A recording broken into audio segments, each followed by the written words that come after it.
On the 6th of June 2014, most of the world will remember the 70th anniversary of the Allied operation that launched the successful invasion of Nazi-occupied Western Europe. A military operation which is also known as the D-Day or under its code name Operation Overlord. During this operation, up to 4,500 Allied soldiers lost their lives. We have heard the names Utah, Omaha, Gold, Juno and Sword. The beaches where the Allied military units disembarked on the coast of Normandy in France. However, it is not easy to visualize the reality, so I would like to offer you now an opportunity to fly with me over the Disembarkation beaches and see it all for yourself.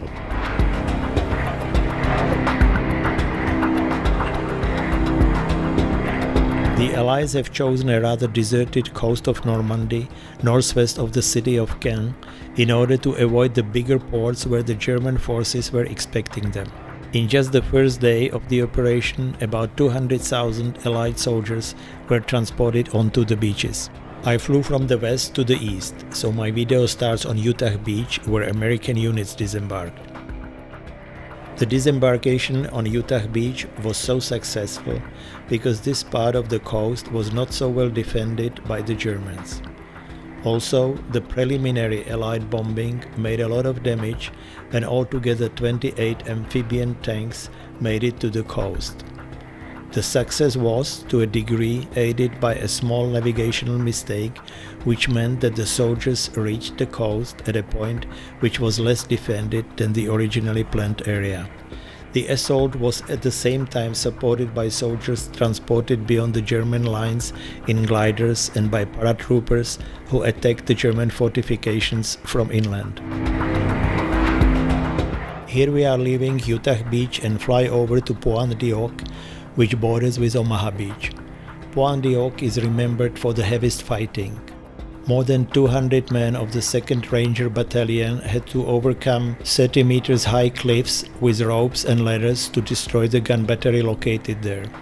They climbed the cliffs under heavy machine gun fire and lost over 60% of their men. It took 2 days to rescue the survivors from a pocket in which they got isolated.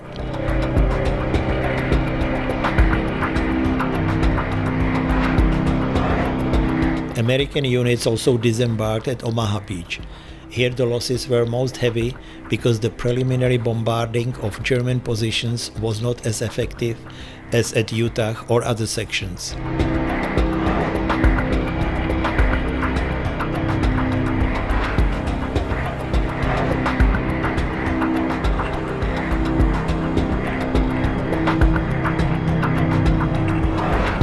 The soldiers were therefore disembarking from their transport ships under a crossfire of German machine guns.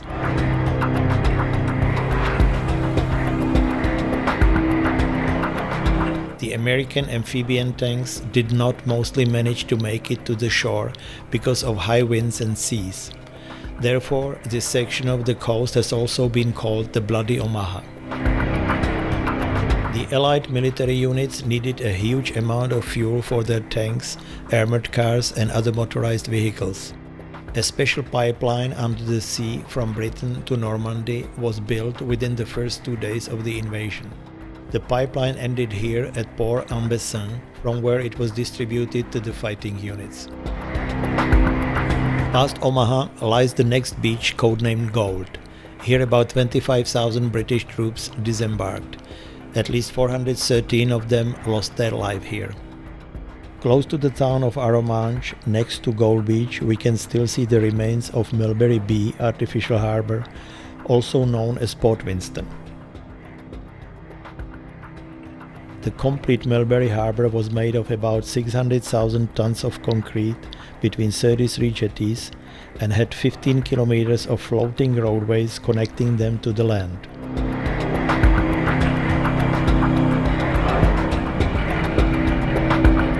Altogether, 2.5 million men, 500,000 vehicles and 4 million tons of supplies were shipped through here between June 14 and November 19, when the harbour was in use.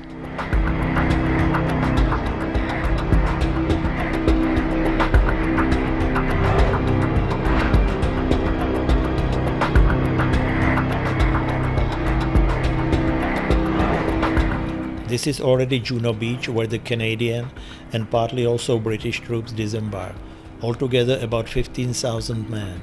Out of these, at least 340 lost their lives here. Juno Beach is about 10 kilometers long, and all the towns and villages around were occupied and fortified by the German military. This was the second best protected disembarkation beach after Omaha.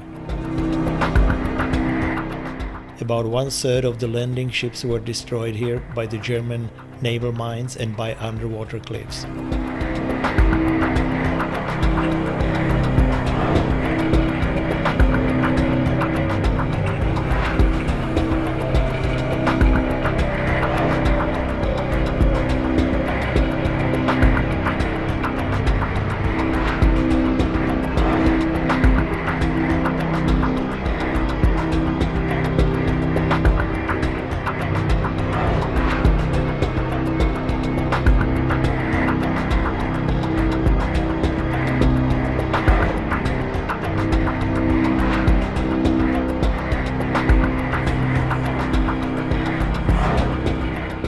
The easternmost disembarkation sector was the 8 kilometers long Seward Beach.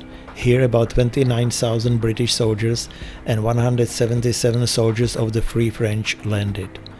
Their military objective was to take over the city of Caen and its airport Carpiquet. They managed to achieve this goal within the first 2 days. From Normandy, the Allied armies continued further into Europe.